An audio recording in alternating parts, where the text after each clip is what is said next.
It's my honor to be here today to introduce to you my little brother, Dustin Weber. Thought I'd take a couple minutes and share some little known facts that you may not know about him. For example, I've not met many of you, so you may not know that he has a sister. As a sibling, you give each other nicknames, so I'm going to share those with you. When Dustin was born, his head was perfectly round, and it just resembled a pea. We're 10 years apart, so I gave him the nickname Pea Head growing up. And it stuck. He never bothered him. He said it was fine, so we went with it. And somewhere along the way, we began to call each other Schmooky. So if you look in my phone, he is saved as Pea Head, and I am saved as Schmooky in his phone. I really don't know where that second one came from. An inside joke that I like to share about nicknames is, if you are the older sibling, you like to refer to yourself as the golden child or the one that made life a little easier for the younger child. So I like to tease Dustin on the inside and call him the bronze child because he has a pair of bronze shoes high up on the shelf. So if you're ever there, you might want to check them out. It's also the responsibility of the older sibling to introduce the younger sibling to what music is cool and acceptable growing up. So at that time, being 10 years older, I was into the boy bands and Christina Aguilera, and so was Dustin. Particularly Christina Aguilera. On the way to horse shows and road trips, we had a tape of Christina Aguilera. That's how long ago this was. It was a tape. And we listened to it back and forth on the way to the truck, and we would rewind it and stick it back in. And I think if you get in the truck, it's still there in the dash. But particularly one favorite memory of that was giving our grandparents a concert of Christina Aguilera in front of the fireplace with hairbrushes. And I think our closing number was, her hit "Genie in a Bottle." So just kind of a fun memory. And of course, if you have a sibling, you know that you're quite competitive, and that's no different here. If not, it's more competitive here.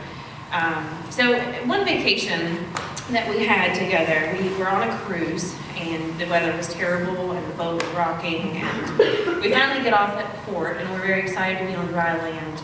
And everyone says, you have to go to this landmark, you just have to go. So we pile into a cab.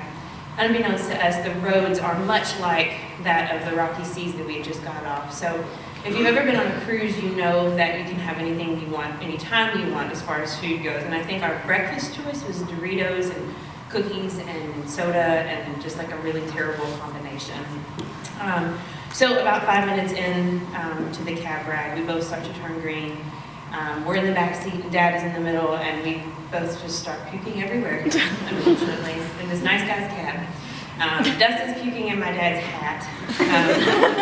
Then he's turning and he's puking on me, and I'm puking on my new purse. And it's just this brutal memory of puke everywhere. And in that moment, after you puke where you instantly feel better, Dustin looks to me and says, I puked more than you did. So I said, touche. Carry on. So I hope you've learned a couple of new facts about Dustin that might be good conversation starters. Can't imagine growing up with a better little brother, and I can't wait to hear your speech.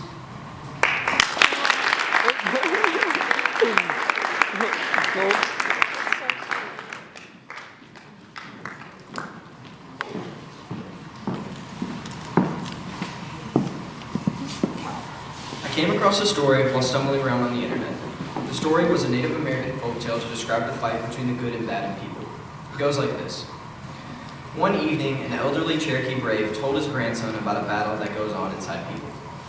He said, "My son, a battle is between two wolves inside us all. One is evil, it is anger, envy, jealousy, sorrow, regret, greed, arrogance, self-pity, guilt, resentment, inferiority, lies, false pride, superiority, and ego. The other is good. It is joy, peace, love, hope, serenity, humility, kindness, benevolence, empathy, generosity, truth, compassion, and faith." The grandson thought about it for a minute and then asked his grandfather, "Which wolf wins?" The old Cherokee simply replied, "The one that you feed." When I first read the story, I was intrigued. The author personified two wolves to represent the choices we make in this whole idea of morality. I sat and pondered for a while about how it all could relate to me. The connection I made actually did not hit me until about a week before this speech, and I knew that this revelation is what I should write on. When I could fully conceptualize the story, the comparison I make is kind of cool.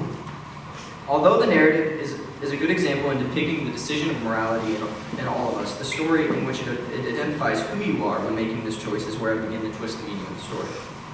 The author used the two wolves as good versus bad, but in my case, I used the two wolves to describe the two identities I am a part of.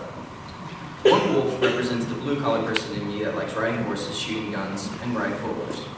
The other wolf is the more clean-cut side of me that has come about with my arrival at collegiate, the guy who likes to dress preppy, attend formal dinners, and go to an expensive school. I'm also not stereotyping all people who go to collegiate or live in Fairdale, by the way. Those examples are just personified images in which I can use to explain the differences in the two lifestyles. This contrast in me has been brewing ever since I began at collegiate, and I'm consistently torn at who I really am. On a daily basis, I ask myself, which side do I take, my roots or my life? And it's a question I have yet to really answer myself. As you can see, a kid being stuck in this identity crisis, some would call it, is something that's hard to wrangle with. This is how I perceive and make sense of my situation. As the story goes, I feed both of my wolves by my actions. Neither wolf wins, but the battle yet still goes on, as I am never truly a preppy East Ender, nor a true Southern country boy.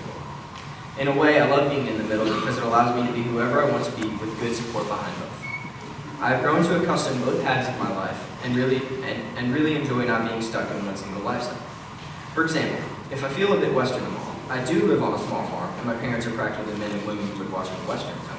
So I cannot be told I'm not a country person. Same goes for the day after. If I'm feeling extra preppy, then I can put on my Vineyard Vines button down, my Polo Ralph Lauren slacks, and my Sperry's and be the preppy boy from the South. No one cannot tell me that I'm not preppy because I do attend collegiate. But this issue really just goes beyond the costume that I put on each and every day, as it also affects how I perceive myself. I am consistently torn at which wolf I should feed. Is it the right one? If I choose to be associated with the East End lifestyle, do I then turn to and amputate my roots in living in Fairdale and vice versa? I have learned that living in two different types of worlds is actually okay. Being torn between two people shapes you a more rounded human being earlier on in life and provides a greater sense of the world outside the one you inhabit. Another benefit has to be the subtle yet refreshing types of people I'm allowed to hang out with. For example, one of my best friends, Drew, the nicest, most country guy I know, is the blue-collar wolf. Now take, for example, one of my other best friends, Owen. An Eastern guy who also attends collegiate is the white-collar wolf. Nothing is wrong with either of them, and both are guys whom I love to be around, but both were brought up and act in very different ways. With Drew, I may talk about the latest Eric Church CD, or chat about the 12-point buck he recently shot. With Owen, we may go play soccer, talk about college, or even the next video game we plan to purchase. With both types of people in my life, I'm consistently refreshed with a different aspect of life I encompass, the blue-collar wolf and the white-collar wolf. By having both types of life in contact with me at all times, I feed both wolves and thus stay in touch with both my roots and my life. This approach has also allowed me to be very open to all types of people because I'm in direct contact with them each and every day. With all the students in this room, you will eventually be forced outside the confinements of the collegiate bubble. Whether it be college, work, or another country, people will always be different from you, and it's important to be open to those people. You will find some of the greatest pleasures in life, meeting new people, different from yourself, and experiencing a different way of living. If I had a Venn diagram of my life, it'd be that little space where both circles overlap, the blue-collar wolf and white-collar wolf inside of it. Along with being in that little overlapping section of the diagram, it also means I'm a minority among the rest of the kids my age. It's a unique position to be in, and I'm completely fine with it. My wide range of encounters and experiences have really given me both sides of the coin, as a working-class blue-collar family, and also as a well-off white-collar family. This Venn diagram can be expanded, though, as you inhabit different areas of your life. The next diagram for me will be college, then work, then where I choose to live. My experience of both living in Fairdale and going to collegiate was just the start of my Venn diagram, as your experiences are the start of your own. These experiences are what shape you and what make you who you are, so it's important to embrace these sections of your life you encompass and understand that there will be more to come. Whichever wolf I decide to feed, the choice makes no difference. The way I was raised and the way I was educated has really shaped my life into something I'm proud of. Whether you're a blue-collar kid, a white-collar kid, or a kid stuck in the middle like me, embracing who you are and where you come from allows you to understand your identity and who you truly are. Thank you.